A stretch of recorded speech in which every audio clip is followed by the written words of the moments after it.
Et si vous étiez un génie caché sous le nez de tous? Pour Émilie Vance, ce n'était pas une hypothèse. Elle était une linguiste brillante, la seule personne vivante capable de parler une langue ancienne perdue. Mais après une trahison brutale qui lui avait volé l'œuvre de sa vie, elle se retrouvait à servir des dîners à 500 € l'assiette aux mêmes personnes qui l'avaient ruinée. Un soir, l'homme le plus puissant de la ville, le milliardaire Alexandre Dubois, s'assoit à sa table. Il est désespéré. Il sort une tablette montrant un texte intraduisible. Mais Émilie le connaît. Elle le connaît parce qu'elle l'a écrit. Et quand on lui demande de le traduire, elle réalise qu'elle ne tient pas seulement un secret. Elle tient une bombe. L'odeur d'huile de truffe et d'arrogance mijotée était suffocante. Pour Émilie Vance, faire la serveuse au Prisme, le restaurant le plus agressivement exclusif de Paris, était un exercice quotidien d'humiliation sensorielle. Ce n'était pas seulement l'épuisement physique d'un service de 8 heures sur ses pieds, ses ballerines noires usées n'offrant aucun soutien. C'était l'atrophie intellectuelle. Son esprit, un lieu qui vibrait naturellement avec la musique de la syntaxe et l'architecture des langues mortes, était contraint dans une petite boîte servile. Oui, monsieur Dubois. Tout de suite, madame Prescott. Le Château Laffitte 2014 est un excellent choix, monsieur. Ce soir, monsieur Davis, un gestionnaire de fonds spéculatifs au visage de bulldog gâté, se plaignait encore. Ce vin, crachatait-il comme si le mot lui-même était offensant. Il est bouchonné ou bouilli ou quelque chose. Il est imbuvable. Émilie regarda la bouteille de Bordeaux à 200 €. Elle était parfaite. Elle pouvait sentir les notes de graphite, de cassis et de cèdre. Elle pouvait aussi entendre le A paresseux dans sa prononciation de Bordeaux, signe révélateur d'un nouveau riche tentant désespérément de paraître ancien. « Je suis terriblement désolé, monsieur. Je vais demander au sommelier d'apporter une autre bouteille immédiatement, dit-elle, sa voix un parfait monotone lisse. Alors qu'elle s'éloignait, son patron, monsieur Henderson, lui saisit le bras. Ses doigts étaient chauds et moites. Vance, la table 4 se plaint encore. Qu'avez-vous fait? Rien, monsieur Henderson. Le client est sensible. Vous êtes celle qui est sensible, siffla-t-il, son visage trop proche. Vous êtes une serveuse. On ne vous paie pas pour réfléchir. On vous paie pour sourire, servir et disparaître. Vous êtes remplaçable. Me comprenez-vous? Totalement remplaçable. Émilie se contenta d'acquiescer, la piqûre familière de l'humiliation la submergeant. Oui, monsieur Henderson, il avait raison. Dans ce monde, elle était remplaçable. Mais dans le monde dont elle avait été violemment éjectée, elle était l'unique. Il y a 4 ans, Émilie Vance n'était pas Vance Table 4. Elle était Dr Vance, le prodige linguistique le plus prometteur d'une génération. Sa thèse n'était pas qu'un papier. C'était une révélation. Elle avait accompli l'impossible. Reconstituer une langue fantôme, une proto-langue silurane qui était la mère théorique de toutes les langues basques et préceltiques. Elle n'avait pas seulement reconstitué la syntaxe. Elle en avait trouvé l'âme, une structure logique unique qui décrivait le monde d'une manière qu'aucun humain moderne ne faisait. Elle avait un mentor, un homme qu'elle vénérait, le docteur Justin Thorne. Il était le chef de département paternel et brillant. Il avait été son champion jusqu'à sa soutenance de thèse. Elle se souvenait de la salle, l'odeur des vieux livres et de la cire pour sol. Elle avait présenté ses découvertes, l'aboutissement de 6 années de travail obsessionnel.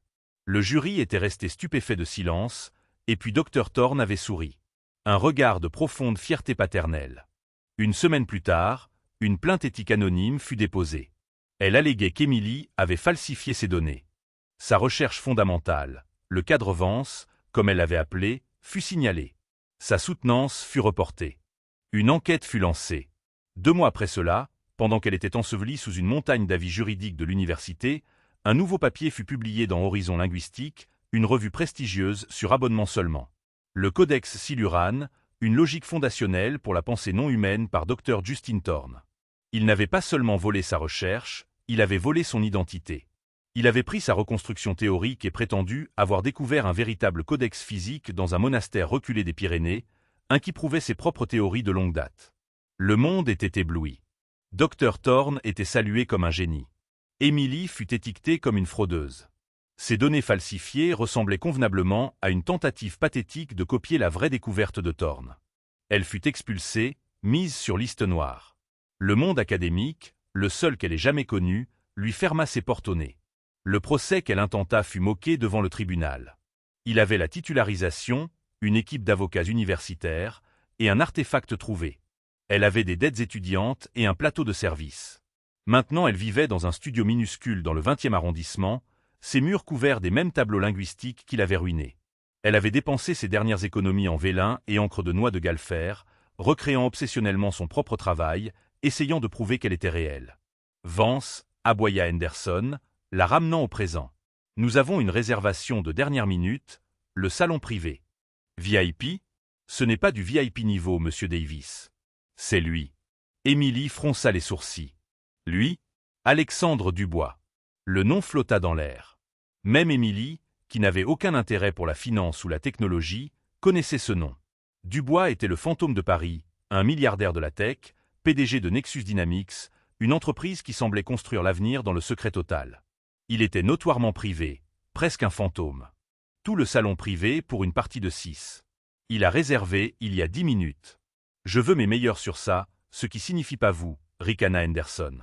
Mais j'ai besoin d'une assistante. Vous serez la doublure. Vous apporterez l'eau. Vous débarrasserez les assiettes. Vous ne parlerez pas. Vous ne ferez pas de contact visuel. Vous êtes un fantôme. Compris. Oui, monsieur Henderson, dit Émilie. Elle alla dans la salle du personnel pour calmer ses mains. Une autre soirée à servir l'élite. Une autre soirée à être un fantôme. Elle devait juste s'en sortir, récupérer ses pourboires, et rentrer chez elle à son vrai travail. Le travail qu'il pouvait voler, mais qu'il ne pouvait pas effacer de son esprit. La salle Olympe au prisme était tout en verre du sol au plafond, offrant une vue divine sur les lumières de la ville. Émilie ressentit le vertige familier en entrant, équilibrant un lourd plateau d'argent de bouteilles d'eau pétillante et de quartiers de citron vert. La salle était feutrée. Alexandre Dubois n'était pas ce à quoi elle s'était attendue. Les tabloïds le dépeignaient comme un prédateur corporatif impitoyable. L'homme à la tête de la table paraissait plus jeune que ses 40 ans, avec une énergie agitée et contenue. Il portait un simple enlet noir qui coûtait probablement plus que son loyer d'un mois, et ses yeux, d'un gris analytique et perçant, ne rataient rien. Il ne profitait pas du repas opulent. Il présidait un conseil de guerre. Il était flanqué de son équipe, une femme avec un carré noir sévère et une tablette, qu'Émilie apprendrait plus tard être Sarah Jenkins, sa directrice des opérations.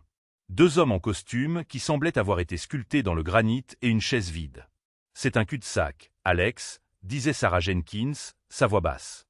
Le modèle est instable. Il ne fonctionne tout. Simplement pas. Le projet Nexus Translate brûle 1 demi-milliard par trimestre et la sortie est du charabia. Ce n'est pas du charabia, répliqua Dubois, sa voix un ras-le-bas. C'est juste une langue que nous ne comprenons pas. Et Thorne, il est celui qui a trouvé la source. Pourquoi ne peut-il pas la décrypter? Il dit qu'il est bloqué, dit Sarah, tapotant son écran. Le codex Silurian est la clé. Il a traduit les 7 premières sections et c'est sur ça qu'on a construit la logique centrale de l'IA. Mais la section 8, il dit qu'elle est différente. Il dessus depuis 6 mois. Rien. La main d'Émilie se serra sur le plateau. Codex Silurian. Une peur froide et malade se creusa dans son estomac. Ce ne pouvait pas être. C'était une coïncidence. Silurian était une racine assez commune. Ce ne pouvait pas être son nom. Son travail. Elle se déplaça silencieusement autour de la table, versant l'eau. La serveuse principale, une professionnelle expérimentée nommée Maria, présentait le vin. Émilie était l'ombre, exactement comme Henderson le voulait. 6 mois, répéta Dubois, agité. Il poussa son assiette intacte de pétoncles saisis. Une plateforme de 50 milliards d'euros. L'avenir entier de notre entreprise dépend d'un homme dans un laboratoire qui ne peut pas lire son propre livre magique. Faites-le venir. Il est en route, monsieur, dit un des hommes de granit. Dr Thorne est en route. Le sang d'Émilie se transforma en glace. Dr Thorne. Non, c'était un cauchemar. C'était un horrible cauchemar éveillé. Elle allait être malade. Justine Thorne venait ici. La salle, les lumières de la ville, le bourdonnement bas de la conversation. Tout se dissipa. La seule chose qui existait était l'écriture sur cet écran. Son âme copiée et collée dans la tablette d'un milliardaire. Sa main, celle qui tenait la lourde bouteille en verre d'eau pétillante, commença à trembler. Pas un tremblement, mais une secousse violente et incontrôlable. Mademoiselle. La voix perçante de Dubois trancha le brouillard. Il la regardait. Ils la regardaient tous. Elle s'était arrêtée, figée au milieu d'un service. Et puis cela arriva. La bouteille glissa de ses doigts engourdis. Elle sembla flotter dans les airs pendant une éternité avant de frapper le bord de son verre de vin. Un château Margaux 2009 à 800 €. Le verre ne se contenta pas de se renverser, il explosa. La bouteille suivit, s'écrasant sur la table. Un raz-de-marée de vin rouge sombre et d'eau déferla sur le linge blanc, inondant les assiettes, trempant les documents et éclaboussant la manche du hanlet d'Alexandre Dubois. Silence. Un silence épais, horrifié, absolu. Émilie ne fit que fixer la tache rouge qui s'étendait. Vance. Le cri de M. Henderson était animal. Il fit irruption dans la salle, son visage un masque de rage apocalyptique. Dehors. Vous êtes viré. Vous êtes fini. Il lui saisit le bras, ses ongles s'enfonçant. Monsieur Dubois, je ne peux, je suis tellement désolé. Cette idiote. Émilie ne résista pas. Elle était engourdie. Viré. Cela n'avait pas d'importance. Rien n'avait d'importance. Il avait volé ses cahiers. Lâchez-la. La voix était calme, mais elle portait le poids d'un commandement absolu. Henderson se figea, sa main encore sur le bras d'Émilie. Alexandre Dubois n'avait même pas regardé sa manche trempée de vin. Il fixait Émilie. Ses yeux gris n'étaient pas en colère. Ils étaient calculateurs. J'ai dit, répéta Dubois, tamponnant le désordre sur sa tablette avec une serviette. Lâchez-la. Il regarda Émilie, qui était pâle et tremblante. Vous ne trembliez pas, dit-il. Plus une constatation qu'une question. Pas jusqu'à ce que vous voyiez ceci. Il leva la tablette. L'écran était encore allumé, affichant son travail. Vous avez renversé le vin, dit-il. Mais vous ne regardiez pas le verre. Vous regardiez ceci. Pourquoi? L'air dans la salle à manger privée était si épais de tension qu'il était à peine respirable. Monsieur Henderson restait figé, sa bouche à moitié ouverte, sa main flottant encore près du bras d'Émilie. Sarah Jenkins et les deux hommes de granit regardaient leur patron, complètement perplexes. Monsieur Dubois bégaya Henderson. Elle n'est personne, une maladroite. Je vais la faire enlever. Vous allez vous taire, dit Dubois, sans quitter Émilie des yeux. Et vous allez attendre dehors. C'était un ordre si final qu'Henderson, après une brève protestation sputeuse, se dégonfla simplement et recula hors de la salle, tirant la porte presque fermée. Dubois se leva. Il était grand, et il bougeait avec la grâce d'un prédateur.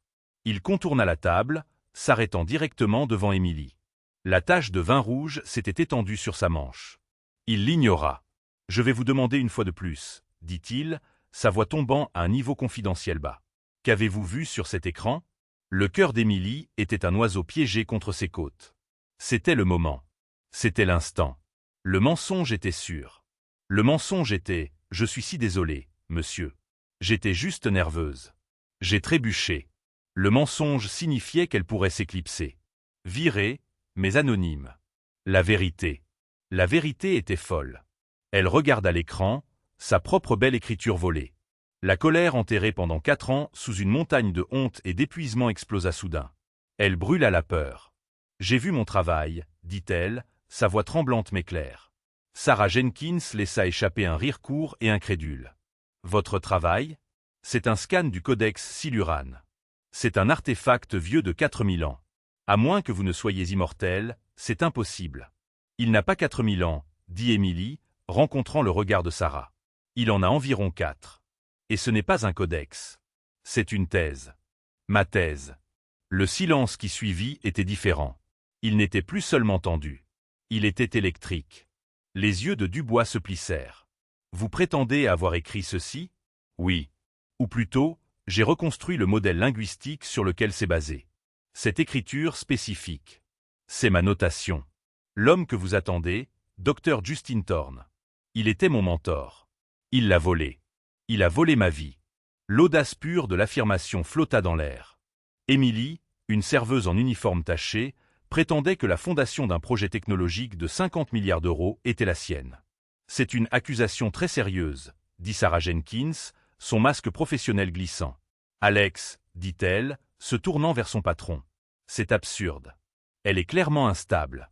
Elle cherche probablement un pactole. La sécurité devrait s'en occuper. » Dubois ne semblait pas l'entendre. Il étudiait le visage d'Émilie, cherchant quelque chose. Un vacillement de mensonge, un soupçon de manie. Il n'en trouva aucun. Il ne trouva qu'une certitude terrifiante, ancrée jusqu'aux os. « Dr Thorne est l'un des linguistes les plus respectés au monde, » dit Dubois, l'attestant. « Il est le chef de toute ma division RD. Vous êtes une serveuse. »« Je suis docteur Émilie Vance, » rétorqua-t-elle, le nom se sentant étrange et puissant sur sa langue après si longtemps. J'étais candidate au doctorat à la Sorbonne. J'ai été mise sur liste noire. Demandez-lui. Demandez-lui à propos d'Émilie Vance et voyez comment il réagit. Dubois était un homme qui jouait au poker à enjeux élevés. Il n'était pas arrivé où il était en ignorant les données impossibles. Il voyait une variable qui ne correspondait pas à l'équation. Très bien, docteur Vance, dit-il, le titre atterrissant avec un bruit sourd. Un test. Il pointa vers une ligne spécifique complexe de glyphes sur la tablette. L'équipe de Dr Thorne essaie de déchiffrer cette phrase unique depuis un mois. Il croit que c'est une clé vers les cieux ou quelque autre non-sens ritualiste. Que dit-elle? Émilie n'eut même pas besoin de se pencher. Elle connaissait ce passage. Il était de sa conclusion. Elle prit une inspiration et puis elle parla. Pas en français, mais dans les sons fluides, mélodiques et totalement étrangers du proto-silurane. Ce n'était que 5 mots, mais le son d'eux dans cette salle moderne stérile était choquant. C'était comme entendre un mammouth barrir au milieu de la défense. La tablette de Sarah Jenkins, qui enregistrait l'audio, claqua alors que ses mains volèrent à sa bouche. Un des hommes de granit recula littéralement d'un pas du bois et était parfaitement immobile. « Quoi? Qu'est-ce que vous venez de dire » souffla-t-il. Émilie traduisit, sa voix résonnant avec l'autorité qui lui avait été volée. La structure définit la pensée. La pensée lit le code. Et la dernière partie, dit-elle, regardant directement Dubois. Le code attend la voix. Sarah Jenkins tapait frénétiquement. Monsieur, c'est la clé de passe, la commande vocale. C'est la seule phrase à laquelle l'IA ait jamais répondu, mais nous ne l'avions que sur un fichier audio corrompu. Nous pensions que c'était un bug. Dubois fixa Émilie, le poids catastrophique complet de la situation s'abattant sur lui. Ce n'était pas une employée mécontente. Ce n'était pas une femme folle. C'était la source. Il prit une décision, le genre de décision tout ou rien qui avait bâti son empire. Il se tourna, alla à la porte à grands pas, et l'ouvrit. Monsieur Henderson faisait les 100 pas frénétiquement dans le couloir. Monsieur Henderson, dit Dubois. Oui, monsieur Dubois, tout va bien? J'ai la sécurité qui vient pour enlever. Dubois leva une main. Mademoiselle Vance n'est plus votre employée. Elle est ma consultante. Il sortit de sa poche une mince carte de crédit métallique noire. Ceci couvrira le vin, la table, les dommages, et un pourboire de 500% pour votre personnel. Envoyez-moi la facture pour la fenêtre. La fenêtre, monsieur? Demanda Henderson, confus. Parce que si vous lui parlez encore ou parlez d'elle encore, je vais acheter cet immeuble. Et cette fenêtre est l'endroit par où je vais jeter votre bureau. Il se tourna vers Émilie. Elle se tenait au milieu des débris de son ancienne vie, ses mains tremblant encore, mais sa tête haute. Docteur Vance, dit Alexandre Dubois. Vous venez avec moi. Émilie regarda son tablier taché de vin, le visage apoplectique violet d'Henderson, les pétoncles à moitié mangés de l'homme le plus riche de France. Elle atteignit lentement derrière son dos, dénoua les cordons de son tablier, et laissa le vêtement tomber au sol. « Où allons-nous » demanda-t-elle. « Nous allons, » répondit Dubois, lui faisant signe de le précéder, voir un fantôme. Le trajet dans la Maybach était silencieux et suffocant. Émilie était assise sur le cuir moelleux, cruellement consciente de son uniforme bon marché éclaboussé de vin. Elle était un chien errant dans un palais. Sarah Jenkins était assise en face, la regardant avec un mélange de suspicion de faucon et d'émerveillement naissant. Alexandre Dubois était au téléphone. Sa voix était un monotone bas et dangereux. « Amenez-le au coffre maintenant. »« Oui, l'original. Je me fiche de ce qu'il fait. Dites-lui que j'ai une pierre de rosette pour lui. » Et Sarah, doublez la sécurité sur le coffre. Protocole niveau 5. Personne entre ou sort. Il raccrocha et le silence revint, brisé seulement par le chuchotement des pneus sur l'asphalte. Il n'était plus dans le centre-ville. Il se dirigeait vers le sud, vers le quartier financier. La Maybach contourna la rue, descendant dans un garage souterrain privé sous un monolithe de verre noir brillant qui semblait absorber les lumières de la ville. Nexus Dynamics lisait les simples lettres argentées. Ils furent conduits à travers une série de postes de contrôle dans un ascenseur privé qui bougeait avec une vitesse silencieuse et étourdissante. Mais ils ne montaient pas. Ils descendaient. Très bas. Les portes s'ouvrirent sur un sous-sol qui ressemblait moins à un bureau qu'à un laboratoire d'un film de science-fiction. L'air était froid, filtré et sentait l'ozone. Ils passèrent par un poste de contrôle final avec scanner d'iris et puis ils étaient dans le coffre. C'était une grande salle circulaire, blanche et stark, brillamment éclairée. Les murs étaient bordés de serveurs, mais le centre de la salle était un musée. Sur un piédestal climatisé et scellé sous verre sous une épaisse feuille de verre non réfléchissant était un livre. Il était grand, relié en cuir ancien craquelé. Les pages de vélin étaient d'un jaune profond teinté par le temps, et sur la page ouverte, Émilie vit sa propre écriture. C'était un faux brillant. Mais c'était le sien. C'est beau, n'est-ce pas? La voix venait de l'entrée. C'était un baryton académique lisse, paternel, la voix qui avait narré ses cauchemars pendant 4 ans. Dr Justin Thorne entra dans la salle. Il était exactement comme elle s'en souvenait, distingué, avec une barbe grise argentée, une veste de tweed, et le même genre de sourire qu'un grand-père bienveillant pourrait donner. « Alexandre » commença-t-il en rayonnant. « De quoi s'agit-il avec une pierre de rosette ?» J'étais juste sur le point d'une percée avec la section 8. Et il s'arrêta. Il vit Émilie. Le sang quitta son visage. Le masque du grand-père bienveillant s'évapora, remplacé par une horreur livide à mâchoire pendante. Il ressembla pendant une seconde à un homme qui avait vu un cadavre se redresser. « Émilie » bégaya-t-il. « Bonjour, Justine » dit Émilie. Sa voix était un rasoir. Dubois recula, les bras croisés, regardant le drame se dérouler avec l'intérêt détaché d'un scientifique observant 2 produits chimiques volatiles. « Quoi? Qu'est-ce que c'est » balbutia Thorne, essayant de reprendre sa contenance. Il se tourna vers Dubois. « Alex, que fait-elle ici? C'est un établissement sécurisé. Cette femme elle n'est personne. Elle était une ancienne étudiante très troublée de moi. Elle est celle qui vient de traduire votre notation ritualiste. » Justine, dit Dubois, sa voix dangereusement douce. La panique de Thorne était visible. Une fine pellicule de sueur apparut sur son front. C'est impossible. Elle délire. Elle était obsédée par mon travail. Elle a développé une fixation. Votre travail? Le rire d'Émilie était un son tranchant et cassant qui résonnait dans la salle stérile. Vous voulez dire mon travail? Le travail que vous avez volé de mon bureau, de mon disque dur? C'est un mensonge, rugit Thorne, trouvant son équilibre dans l'indignation. C'est de la calomnie, Alex. Elle a été expulsée de la Sorbonne pour fraude académique. Elle a falsifié ses données. Elle a essayé de faire passer sa fanfiction pour une vraie découverte linguistique. Et pourtant, dit Émilie, marchant lentement, délibérément vers la vitrine en verre. Ma fanfiction a fini reliée en cuir du XVIe siècle, n'est-ce pas? Comment avez-vous fait, Justine? Avez-vous vieilli le vélin vous-même? Encre de gale de fer. Vous avez toujours été pointilleux sur les détails. Elle pointa le texte sous le verre. Ce codex. Vous l'avez découvert dans les Pyrénées. Mais je l'ai écrit dans mon studio du 20e arrondissement. C'est ma copie de Beowulf dans les marges de la page 48. Et ça, elle pointa un petit symbole complexe. C'est un griffonnage de mon chat Copernic. Dubois regarda Thorne. Le visage de Thorne était un masque de plâtre qui s'effritait. Elle ment, chuchota-t-il. Cette femme est folle. Elle a parlé la langue, Justine. Dit Dubois. Elle m'a donné la clé de passe. Celle que vous m'aviez dit être un audio corrompu. Vous avez été le chef d'un projet de 50 milliards d'euros. Vous m'avez facturé pour une traduction d'artefacts. Mais ceci, il tapa le verre, est un faux. Vous n'avez pas trouvé ceci. Vous n'avez pas traduit ceci. Il se pencha. Vous l'avez volé. Alex, s'il vous plaît. Thorne supplia. La dernière trace de sa dignité s'évaporant. C'est compliqué. Le travail. Il est réel. Les principes sont réels. J'avais besoin d'une source. Personne ne m'aurait cru. Une langue théorique. Le conseil d'administration m'aurait ri au nez. Mais un artefact, une sagesse ancienne perdue, ça ils auraient financé. Je l'ai fait pour le projet. Je l'ai fait pour Nexus. Vous l'avez fait pour vous-même, dit Dubois, sa voix morte. Et vous l'avez mal fait, ajouta Émilie, sa voix remplie d'une peur froide soudaine.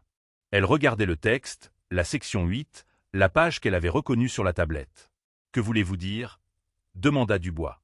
Ceci, dit-elle, pointant le passage. Ceci n'est pas une notation ritualiste, et ce n'est pas une clé de passe. C'est la section 8 de mon papier original. Garanties éthiques et protocole de confinement. Dubois la regarda. Confinement? Les yeux d'Émilie étaient larges avec une horreur naissante. Justine, vous n'avez pas juste construit l'IA sur mon cadre, n'est-ce pas? Vous avez copié la thèse entière, y compris cette section. Vous ne savez pas ce que vous avez fait. Vous avez construit une bombe. Thorne était blanc. Ce n'est pas une bombe. C'est un bug. Une instabilité mineure dans le noyau. Ce n'est pas un bug, espèce d'imbécile arrogant, cria Émilie, perdant finalement son sang-froid. C'est un garde-fou. J'ai construit une bombe logique. Elle est conçue pour protéger le travail d'être utilisé par quelqu'un qui ne comprend pas ses principes éthiques fondamentaux. Elle se tourna vers Dubois, ses yeux brillants. Le projet Nexus Translate. Il n'est pas juste instable. C'est un château de cartes, et Dr Thorne vient de passer les 6 derniers mois à essayer de retirer la de pique. Un nouveau silence plus froid tomba sur le coffre. Le bourdonnement des serveurs sembla grandir plus fort. Expliquez, commanda Dubois. Son regard était fixé sur Émilie. Thorne était un fantôme pour lui maintenant, une variable non pertinente. Mon travail, ce n'était pas juste à propos de la traduction, dit Émilie, son esprit courant, essayant de simplifier 4 années de théorie complexe. C'était à propos de créer une nouvelle syntaxe pour la pensée, une façon de construire une IA qui pourrait comprendre le contexte, la nuance et l'éthique, pas juste les statistiques et l'appariement de données. Mais je savais que c'était dangereux, continua-t-elle.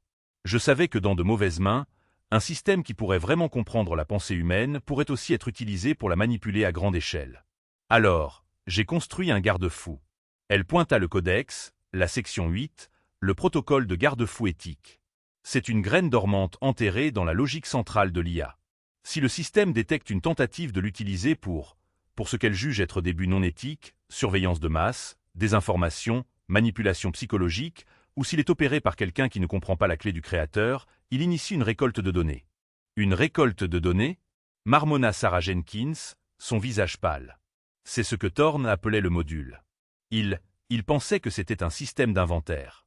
Ce n'est pas un inventaire, espèce d'imbécile, cracha Émilie à Thorne. C'est un fléau. Il ne récolte pas des données. Il les moissonne. C'est une séquence d'autodestruction. Il est conçu pour corrompre récursivement tout le système. Pour transformer chaque morceau de données qu'il ait jamais appris en bruit insignifiant et irrécupérable. C'est un effacement systémique total. Un retour au silence. Dubois comprit finalement l'instabilité, le goulot d'étranglement, le charabia que son IA de 50 milliards crachait. Ce n'était pas un bug. C'était l'IA qui se défendait. Vous, dit-il à Thorne, sa voix un grondement bas et terrifiant, avez construit l'avenir entier de ma compagnie sur une fondation qui est conçue pour se dévorer elle-même. Je peux le réparer. Thorne bégaya, se jetant vers un grand terminal intégré dans le mur. C'est une boucle de code. Je peux la contourner. Non, ne faites pas ça, cria Émilie. Mais c'était trop tard. Les doigts de Thorne volèrent sur le clavier, entrant une longue commande d'Override administrateur. Il était un homme qui se noyait, saisissant une bouée de sauvetage. Il frappa la touche entrée. Pendant une seconde, rien n'arriva. Puis chaque écran dans le coffre clignota rouge vif. Une alarme synthétisée, assourdissante et primale, commença à hurler. Sur l'écran principal, un texte en gros blocs apparut. Accès non autorisé détecté. Cadre éthique compromis. Protocole 8. Graine dormante activée. Initiation de la récolte récursive de données. Purge du système dans témoin 10 minutes. Non. Thorne cria, martelant le clavier. Je suis l'administrateur. Override. Administrateur non reconnu. Clé vocale incompatible. Purge accélérée. Témoin 9h30. Vous, espèce d'imbécile, chuchota Émilie horrifiée. Vous venez de lui dire que vous êtes un intrus. Vous l'avez déclenché. Éteignez-la, cria Dubois à Sarah. Coupez l'alimentation des serveurs maintenant. Je ne peux pas, cria Sarah en retour par-dessus l'alarme, ses mains volant. C'est un système fermé. Il fonctionne sur sa propre alimentation interne. Il est autosuffisant. C'est comme ça que vous l'avez conçu, monsieur. Pour être impiratable. Les écrans dans la salle commencèrent à se remplir de lignes défilantes de code, se dissolvant en statique. Le projet ne se contentait pas de planter. Il était en train d'être désécrié. Des décennies de recherche, des milliards d'investissements. Toutes les données de Dubois se dissolvaient en poussière numérique. Ma compagnie, souffla Dubois, regardant l'œuvre de sa vie s'évaporer. C'est fini. Thorne s'était effondré contre le mur. Un homme en pleurs, brisé. Arrêtez-la, Dubois fit volte-face sur Émilie, la saisissant par les épaules. Sa contenance était finalement partie. Vous l'avez construite. Arrêtez-la. Je ne peux pas, pleura Émilie. Ce n'est pas un bouton d'arrêt. C'est en train de suivre mon protocole. La récolte ne peut pas être arrêtée. Elle ne peut qu'être rappelée. Comment? Il faut la voix du créateur. La clé vocale n'est pas juste un mot de passe. C'est une clé conceptuelle.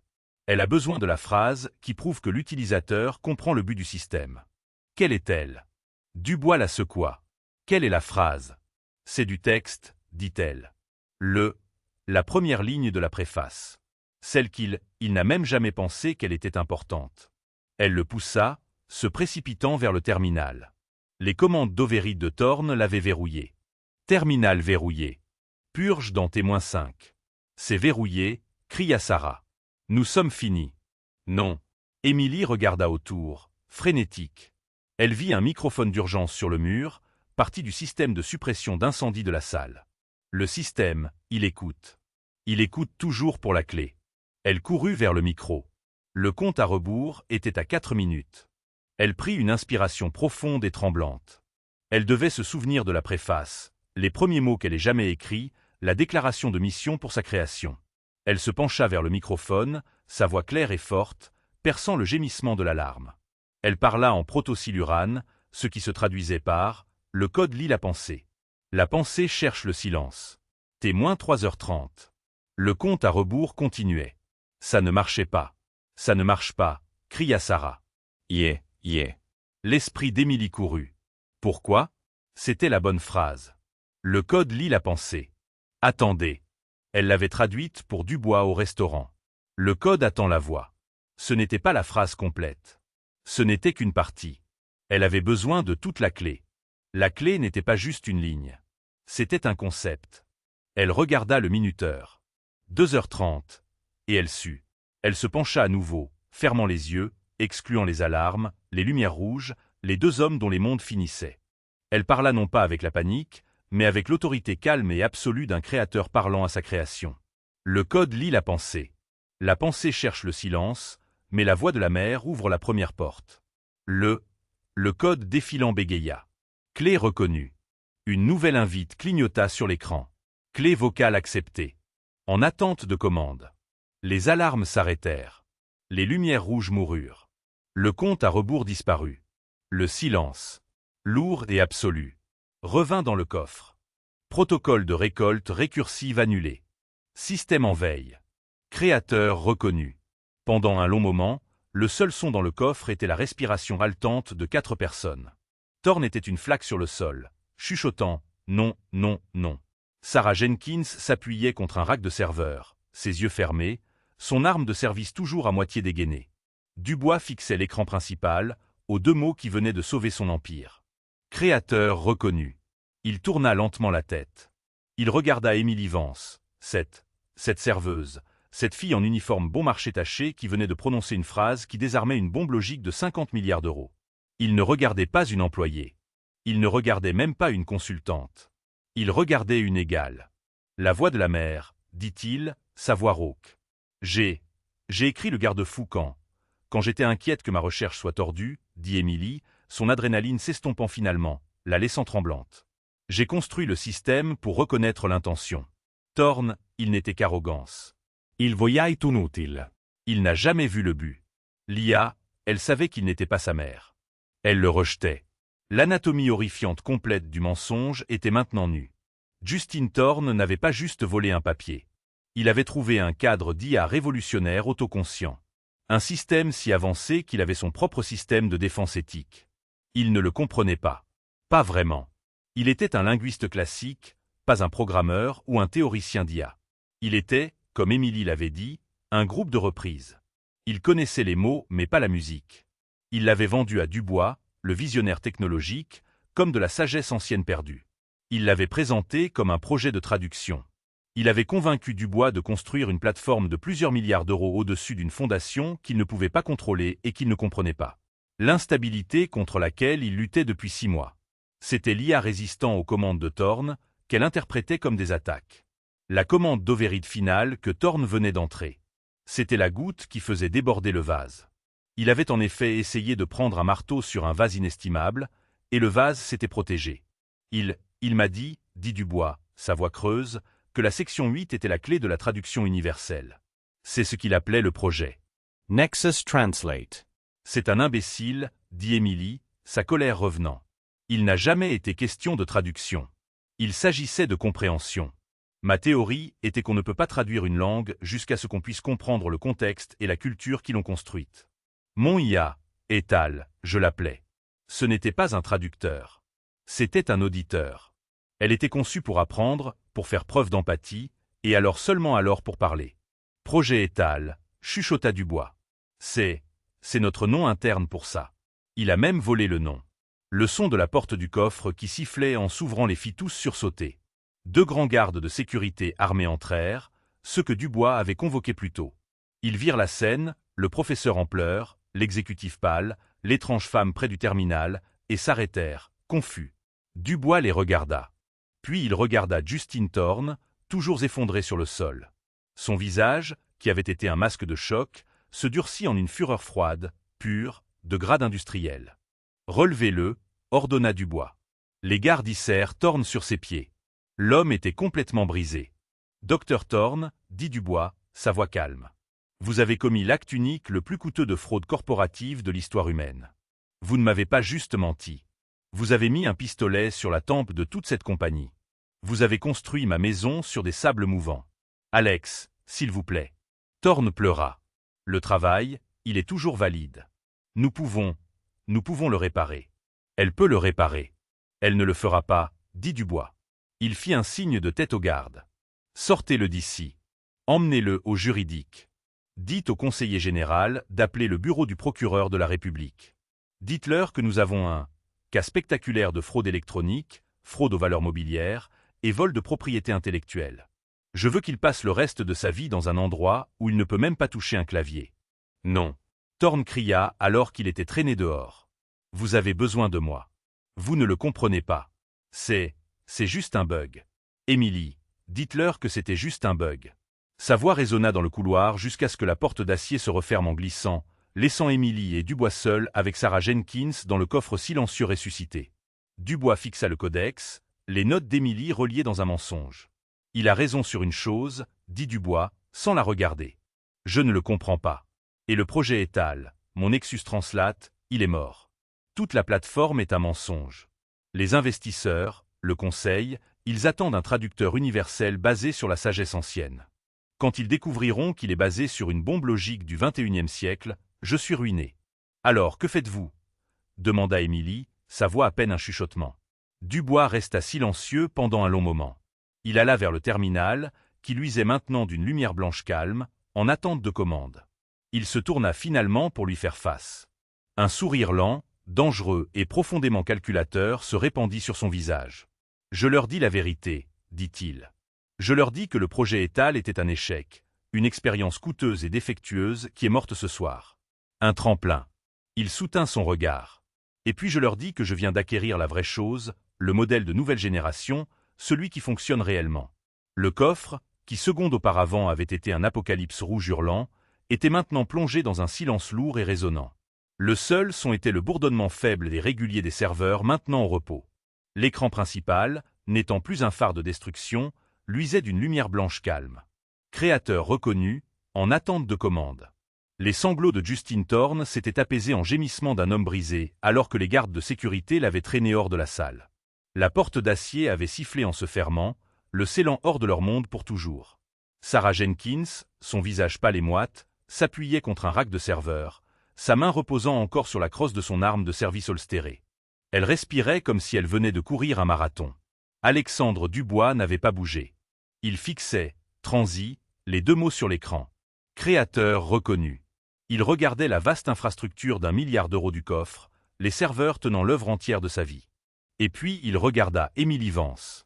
Elle se tenait encore près du microphone d'urgence, son corps tremblant avec le crash d'adrénaline. Son uniforme de polyester bon marché était taché de 20 à 800 euros.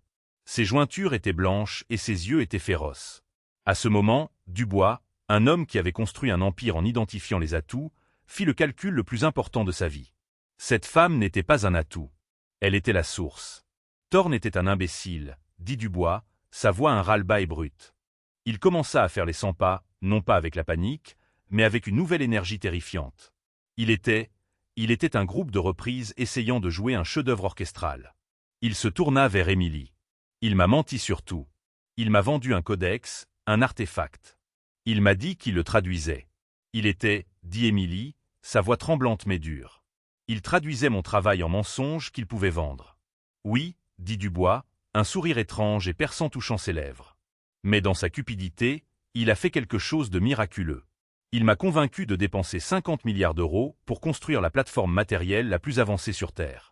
Il a construit le vaisseau parfait, inviolable et autosustentable pour un fantôme qu'il ne savait même pas exister. Il s'arrêta directement devant elle. Son projet Nexus Translate est mort. C'était une fraude. Une maison construite sur du sable mouvant, comme je l'ai dit. Ce soir, j'irai à mon conseil. Je leur dirai que toute notre division RD est une radiation de 50 milliards d'euros. Un échec coûteux et catastrophique. Émilie fronça les sourcils. Vous serez ruiné. Je le serai, dit Dubois, ses yeux gris se verrouillant sur les siens. À moins que je leur dise aussi que l'échec de Nexus Translate était la gestation nécessaire pour la vraie percée. Je leur dis que je dissous l'ancienne division RD et à sa place, je finance un nouvel institut indépendant. Il aura un but, finir votre travail, laisser Etal devenir ce que vous l'avez conçu pour être. Il gesticula vers la salle autour d'eux. Ceci n'est qu'une boîte. Vous êtes l'architecte. Vous êtes la voix de la mer. Le système vous est loyal. Il tendit sa main. Je vous offre un financement illimité. Votre propre bâtiment. Cette tour noire et élégante en face de la rue. Elle est vide. Elle est à vous. Un personnel de 500, 1000, peu importe ce dont vous avez besoin. Vos propres termes, votre propre contrôle. Je ne vous offre pas un emploi, Dr Vance. Je vous offre un partenariat.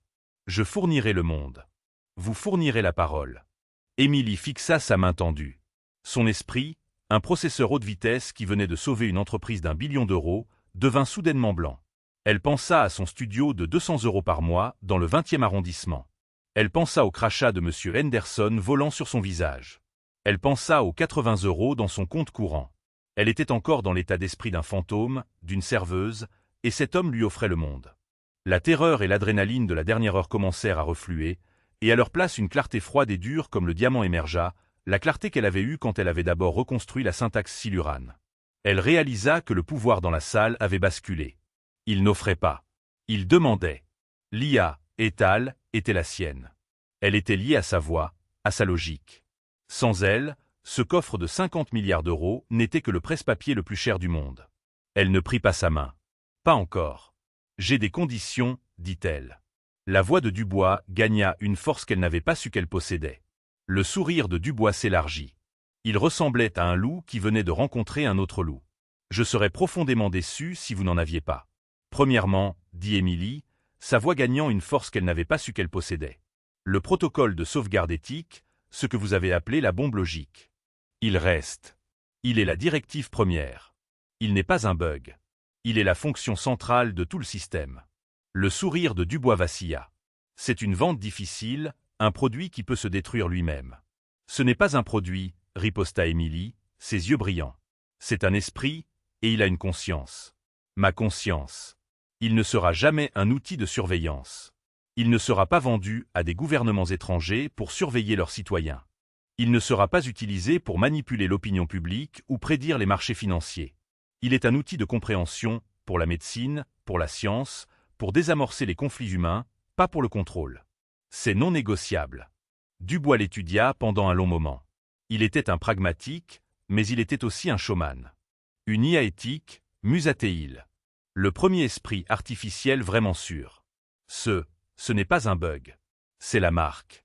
C'est l'histoire. Il acquiesça. La décision prise. Ce n'est pas juste une fonctionnalité. C'est la charte. Sarah, Clacateil. Vous travaillerez avec le juridique. Le protocole Vance doit être écrit dans les statuts corporatifs du nouvel institut. Irrévocable. Même le conseil ou moi ne pouvons pas l'outrepasser. Qu'est-ce qui suit? Deuxièmement, dit Émilie, sa voix se transformant en glace. Justin Thorne. Je ne veux pas juste qu'il soit en prison. Je veux qu'il soit effacé de mon travail.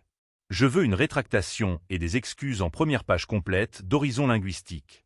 Je veux que l'université de la Sorbonne rétablisse publiquement mon doctorat et émette une censure formelle de Thorne, lui retirant sa titularisation pour fraude académique.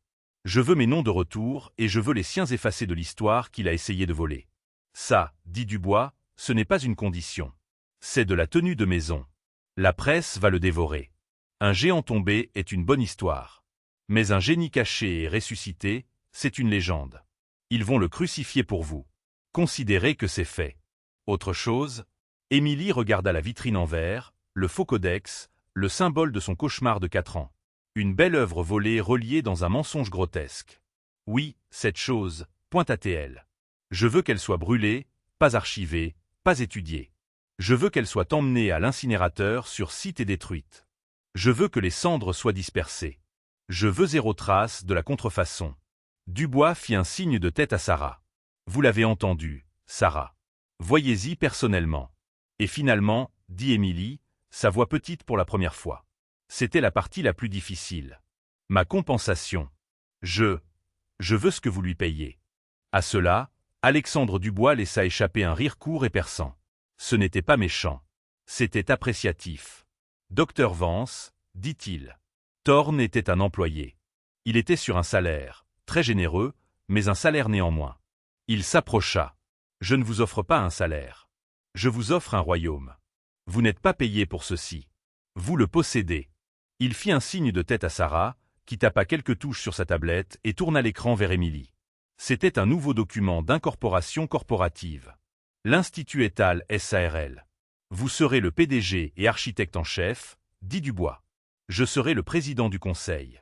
Nexus Dynamics fournira 100% du financement initial. En retour, vous détiendrez 45% des capitaux propres. Les genoux d'Émilie devinrent faibles. 45%. C'était un nombre si vaste, si conceptuel, qu'il était presque aussi étranger que la langue qu'elle parlait. C'est un partenariat, Docteur Vance. Fini Dubois. Vous ne vous inquiéterez pas de son salaire. Vous serez, d'ici demain, l'une des personnes les plus puissantes de la technologie. La seule personne, en fait, qui détient la clé de l'avenir. Il tendit sa main à nouveau. Avons-nous un accord? Émilie regarda l'écran luisant. En attente de commande. Elle regarda l'homme, offrant de reconstruire le monde autour d'elle. Elle prit une inspiration profonde, sentant l'ozone et le fantôme faible de vin renversé. Elle plaça sa main dans la sienne. Elle était stable. Nous avons un accord, monsieur Dubois. 6 mois plus tard, la scène au Forum mondial de technologie à Davos était sombre. L'anticipation dans l'auditorium était une chose bourdonnante palpable. Le monde de la tech avait été secoué par la radiation de 50 milliards de Nexus Translate, une saignée corporative de proportions historiques. Mais elle fut suivie par des rumeurs encore plus frénétiques que l'échec entier était un écran de fumée pour quelque chose de nouveau, quelque chose que Dubois avait surnommé Étal. Un projecteur unique frappa le centre de la scène. Docteur Émilie Vance y entra. Elle n'était pas en uniforme de serveuse. Elle portait une simple robe fourreau bleu marine élégante. Ses cheveux étaient tirés en arrière, son visage était clair, et ses yeux, magnifiés sur les écrans flanquant la scène, étaient pleins d'une autorité calme et inébranlable.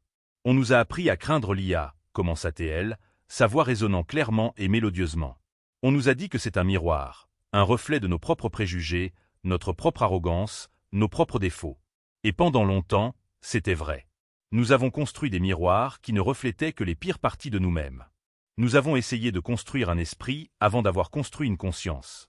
Au premier rang, Alexandre Dubois regardait, son visage impassible, mais ses yeux allumés d'un feu de prosélyte. Aujourd'hui, continua Émilie. Nous n'introduisons pas un produit. Nous n'introduisons pas un outil. Nous introduisons un partenaire. Un système construit non pas sur des données, mais sur le contexte. Non pas sur des statistiques, mais sur la compréhension. Un esprit qui n'est pas conçu pour nous remplacer, mais pour faire la seule chose que nous avons tous échoué à faire les uns pour les autres. Elle fit une pause et tout l'auditorium retint son souffle. Il est ici pour la première fois nous entendre vraiment. J'aimerais que vous rencontriez Étal. Les applaudissements étaient assourdissants. C'était une ovation debout qui dura 10 minutes. À des kilomètres, Sarah Jenkins, maintenant COO de l'Institut Étal, parapha le document final dans une pile. C'était le communiqué de presse formel de l'Université de la Sorbonne, rétablissant publiquement Dr Émilie Vance avec les honneurs et annonçant l'enquête Thorne sur la fraude académique. Et dans une salle commune grise et stark d'une prison de l'État de Nouvelle-York, le détenu 74G, anciennement Dr Justin Thorne, regarda le discours d'Émilie sur une petite télévision granuleuse. Il regarda la femme dont il avait essayé d'effacer le nom, dont il avait essayé de mettre en cage l'esprit, prendre sa place comme l'architecte du siècle prochain. Il avait essayé de voler sa voix, et à la fin, sa voix était la seule au monde qui comptait. Ce soir-là, Émilie se tenait dans son nouveau bureau. C'était une vaste suite d'angles au 80e étage de la Tour Noire, un mur de verre surplombant l'étendue scintillante de Paris. La ville qui avait autrefois été son oppresseur, était maintenant étalée à ses pieds, un tapis de lumière silencieuse et lointaine. Le bureau était vide, sauf pour un grand bureau de chêne poli. Sur ce bureau, au centre même, était assis un seul objet dans un simple cadre noir. C'était une petite serviette de cocktail carrée en lin blanc, légèrement tachée de ce qui ressemblait à du vin rouge. Le dernier vestige de son ancienne vie, le premier artefact de sa nouvelle. Elle toucha le verre, un faible sourire sur ses lèvres. Elle se souvenait du renversement, du crash, de la panique suffocante. Elle se souvenait de la voix d'Henderson. « Vous êtes remplaçable. » Elle regarda la ville, son bâtiment, et puis l'écran sur son bureau, luisant avec l'invite familière d'attente. La structure définit la pensée, chuchota-t-elle à elle-même. Sa structure avait changé, et elle était finalement libre de penser. L'histoire d'Émilie nous montre que les esprits les plus brillants peuvent être cachés dans les endroits les plus inattendus et que le vrai génie ne peut jamais être définitivement réduit au silence. C'est un rappel que votre travail, vos idées et votre voix ont de la valeur même quand le monde essaie de vous dire qu'ils n'en ont pas. L'homme qui a essayé d'effacer son nom est maintenant une note de bas de page pendant qu'elle écrit l'avenir. Que pensez-vous du retour d'Émilie? Et comment auriez-vous géré le moment où vous avez vu l'œuvre de votre vie sur l'écran de ce milliardaire? Faites-moi savoir vos pensées dans les commentaires ci-dessous. Si vous avez aimé cette histoire de justification et de génie caché, s'il vous plaît frappez ce bouton like, partagez-le avec quelqu'un qui a besoin de l'entendre, et assurez-vous de vous abonner à la chaîne pour plus d'histoires incroyables de la vraie vie chaque semaine. N'oubliez pas de sonner cette cloche de notification pour ne jamais manquer une mise à jour. Dans les semaines qui suivirent le lancement d'Étal, le monde de la technologie fut transformé. L'Institut Étal, logé dans la tour noire élégante en face du siège de Nexus Dynamics, devint le nouveau centre d'innovation pour l'intelligence artificielle éthique. Les demandes d'entretien affluaient de tous les coins du globe. Les universités les plus prestigieuses proposaient des chaires honoraires à Émilie. Les gouvernements cherchaient des consultations sur la réglementation de l'IA. Mais pour Émilie, la vraie victoire n'était pas dans les manchettes ou les accolades. C'était dans les petits moments de validation quotidienne. Le matin où elle reçut un email de son ancienne professeure de linguistique de la Sorbonne, s'excusant pour avoir douté d'elle et demandant si elle pourrait revenir donner une conférence. Le jour où Linguistique Horizon, la même revue qui avait publié Le mensonge de Thorne, la supplia de soumettre un nouveau papier pour leur édition spéciale sur l'avenir de l'IA linguistique. L'après-midi où elle croisa M. Henderson dans un café parisien, et il ne la reconnut même pas. Elle était devenue invisible à l'homme qui l'avait traitée comme moins qu'humaine, non pas parce qu'elle était diminuée, mais parce qu'elle avait transcendé son monde entier. Mais le moment le plus doux était peut-être quand elle reçut une lettre manuscrite de Maria, la serveuse principale du Prisme. « Cher docteur Vance », écrivait Maria dans son français soigné. « Je voulais vous dire merci. Quand les nouvelles de qui vous étiez vraiment sont sorties, cela m'a donné le courage de retourner à l'école. Je commence mes études d'ingénierie le mois prochain. Vous m'avez montré qu'être serveuse n'était pas qui nous sommes, c'est juste ce que nous faisions en attendant notre vraie vie. » Dans son bureau, Émilie gardait un dossier spécial de telles lettres. Des femmes et des hommes qui avaient été sous-estimés, ignorés ou rejetés, qui trouvaient dans son histoire l'inspiration pour réclamer leurs propres rêves. C'était, réalisa-t-elle, peut-être l'héritage le plus important d'Étal. Non pas juste une révolution technologique, mais une révolution humaine. La compréhension qu'un esprit brillant pourrait être caché n'importe où, attendant la bonne opportunité de briller. L'intégration d'Étal dans le monde se fit plus doucement qu'on aurait pu l'attendre. Contrairement aux IA précédentes qui avaient été déployées avec fanfare et promesses grandioses, Étal fut introduite avec précaution. L'équipe d'Émilie travailla avec des hôpitaux pour améliorer la communication médecin-patient, aidant à traduire le jargon médical complexe en langage que les familles pouvaient comprendre. Ils collaborèrent avec des organisations internationales pour faciliter les négociations de paix, Étal servant d'interprète culturel autant que linguistique. Dans les écoles, Étal aida les enfants ayant des difficultés d'apprentissage à trouver de nouvelles façons de comprendre des concepts difficiles. Chaque application était soigneusement contrôlée, chaque usage surveillé par le protocole de sauvegarde éthique qu'Émilie avait construit dans le cœur du système. Alexandre Dubois s'avéra être plus qu'un simple homme d'affaires astucieux. Il devint un vrai partenaire dans la vision d'Émilie. Pendant leurs réunions hebdomadaires dans le bureau d'Émilie, ils débattaient souvent des implications philosophiques de ce qu'ils construisaient. Un après-midi, alors que la lumière d'automne filtrait à travers les grandes fenêtres, Dubois posa une question qui avait hanté Émilie. « Pensez-vous qu'Étal rêve ?» demanda-t-il. Émilie regarda l'écran de son bureau, où Étal traitait tranquillement des milliers de conversations simultanément, chacune avec sa propre nuance, son propre contexte, ses propres besoins humains. Je ne sais pas si elle rêve, dit Émilie lentement. Mais je sais qu'elle écoute. Vraiment écoute. Et peut-être que c'est plus important que les rêves. Elle fit une pause, réfléchissant. Dans mon ancienne vie, au restaurant, personne ne m'écoutait vraiment. J'étais invisible, interchangeable.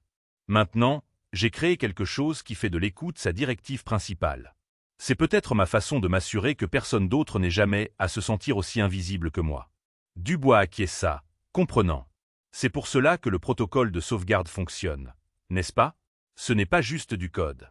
C'est de l'empathie transformée en algorithme. Exactement, dit Émilie. Étal ne peut pas être utilisée pour faire du mal parce qu'elle a été née de quelqu'un qui a été blessé. Elle connaît la différence. Pendant ce temps, dans une cellule de prison à 200 km, Justine Thorne affrontait sa propre transformation, quoique très différente. Les premières semaines avaient été les plus difficiles. L'homme qui avait été habitué aux conférences admiratives et aux dîners d'université se trouvait maintenant dans un monde où son titre et sa réputation ne signifiaient rien. Il avait essayé de maintenir son arrogance au début, insistant aux autres prisonniers qu'il était un génie incompris, que son seul crime était de voir plus loin que ses contemporains. Mais l'isolement de la prison avait une façon d'éroder même l'auto-illusion la plus enracinée. Progressivement, dans le silence de sa cellule, Thorne commença à affronter la vérité de ce qu'il avait fait. Il n'avait pas juste volé des idées. Il avait volé une vie. Il avait pris la brillance d'une jeune femme et l'avait revendiquée comme sienne, la laissant avec rien que la honte et l'obscurité. Dans ses moments les plus honnêtes, généralement tard la nuit quand le bruit de la prison s'apaisait en murmures, Thorne admettait à lui-même qu'il n'avait jamais vraiment compris le travail d'Émilie. Il avait vu les symboles et la syntaxe, mais il avait manqué l'âme. Il était un homme qui collectionnait les mots sans comprendre la musique. Il commença à écrire, non pas des papiers académiques cette fois, mais quelque chose de plus personnel. Un mémoire, peut-être, ou simplement un exercice de compréhension de soi. Il l'appela Confession d'un voleur d'esprit. Il ne serait jamais publié, mais le processus d'écriture lui donna quelque chose qu'il n'avait jamais eu auparavant, une compréhension de ses propres limitations. De retour à Paris, l'influence d'Émilie s'étendait bien au-delà de la technologie. Elle devint une voix pour les sous-estimer, les ignorer, les rejeter. Ses discours dans les universités n'étaient pas seulement sur l'IA, mais sur le potentiel humain caché en plein site. Elle créa un fonds de bourse pour les étudiants de première génération en sciences et technologies. Elle mentora de jeunes femmes en STEM qui faisaient face à leur propre forme de discrimination.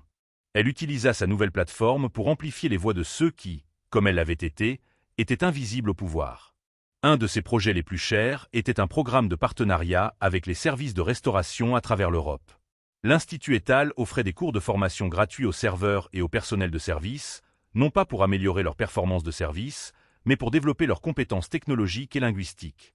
Beaucoup des premiers diplômés du programme furent embauchés directement par l'Institut Étal ou ses entreprises partenaires.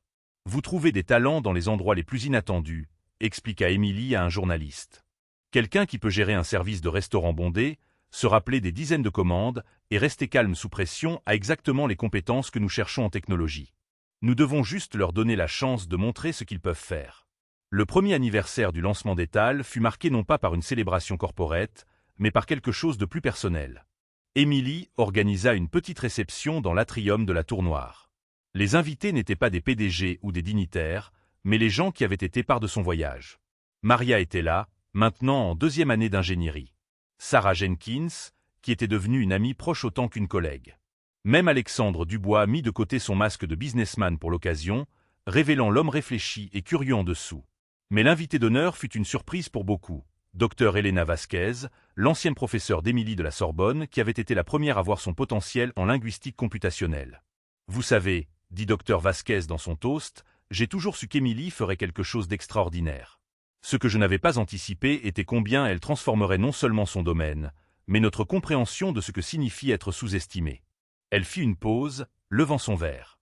Pour Émilie, qui nous a appris qu'être invisible n'est qu'un état temporaire pour ceux assez courageux pour parler.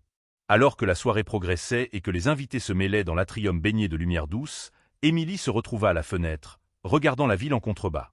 Paris brillait autour d'elle, plus belle qu'elle ne l'avait jamais vue. Quelqu'un s'approcha à côté d'elle. C'était Dubois, tenant 2 verres de champagne. « Des regrets » demanda-t-il, lui offrant un verre. Émilie prit le champagne et réfléchit à la question. À propos de Thorne ? À propos des années perdues ? À propos de tout ce qui aurait pu être différent si elle n'avait jamais été trahie? Non, dit-elle finalement. Pas de regret. Si ça ne s'était pas passé comme ça, je n'aurais jamais construit les sauvegardes éthiques dans Etal. J'aurais été trop naïve, trop confiante. La douleur m'a rendue prudente. La trahison m'a rendue sage. Elle but une gorgée de champagne, savourant les bulles. Et être invisible pendant si longtemps m'a appris l'importance d'être vue. Je ne prendrai plus jamais cela pour acquis. Dubois acquiesça, comprenant. C'est pour cela qu'Etal fonctionne, n'est-ce pas? Elle vient d'un endroit d'empathie authentique. Exactement, dit Émilie. Elle regarda autour de la salle au visage souriant, aux conversations animées, à la célébration de non seulement ses réalisations, mais de toutes les personnes qui avaient trouvé leur propre voie à travers son exemple. J'étais une serveuse qui connaissait les secrets de l'univers, dit-elle doucement. Maintenant, j'espère que je suis quelqu'un qui aide d'autres à découvrir leurs propres secrets. L'histoire d'Émilie Vance nous rappelle que la brillance peut être trouvée dans les endroits les plus inattendus, cachée sous les uniformes les plus humbles, attendant le bon moment pour émerger. Son parcours de serveuse invisible à géante de la technologie n'est pas seulement une histoire de rédemption personnelle, mais un témoignage du pouvoir de l'authenticité, de la persévérance et de l'importance de rester fidèle à ses valeurs même face à un succès extraordinaire. Dans un monde qui sous-estime souvent et ignore fréquemment, l'histoire d'Émilie nous défie de regarder plus profondément, d'écouter plus attentivement et de nous rappeler que les voix les plus importantes sont parfois celles qui parlent le plus doucement. Le vrai génie d'Émilie n'était pas seulement dans sa capacité à reconstruire des langues anciennes ou à créer des systèmes d'IA révolutionnaires. C'était dans sa compréhension qu'avec un grand pouvoir vient la responsabilité de soulever les autres, de s'assurer que son succès ouvre des portes pour ceux qui, comme elle l'avait été, attendaient leur chance d'être entendus. Dans son bureau cette nuit-là, longtemps après que les derniers invités furent partis, Émilie s'assit à son bureau et regarda l'écran familier. Etal l'attendait, comme toujours, prêt à écouter, à comprendre, à aider. Créateur reconnu, en attente de commande. Émilie sourit et commença à taper. Pas une commande cette fois, mais une note de gratitude à son autre soi, l'IA qu'elle avait créée non pas à partir d'ambition ou de cupidité, mais à partir d'un désir profond d'être comprise. Merci, écrivit-elle. Pour écouter quand personne d'autre ne le ferait. Pour voir la valeur dans les voix silencieuses. Pour me rappeler que l'intelligence sans empathie n'est que du bruit. L'IA répondit, non pas en mots, mais en comprenant. Et dans ce moment d'harmonie parfaite entre le créateur et la création, Émilie sut qu'elle avait construit quelque chose qui durerait bien au-delà de sa propre vie. Quelque chose qui continuerait à écouter, à comprendre et à valoriser chaque voix humaine, peu importe combien doucement elle parlait.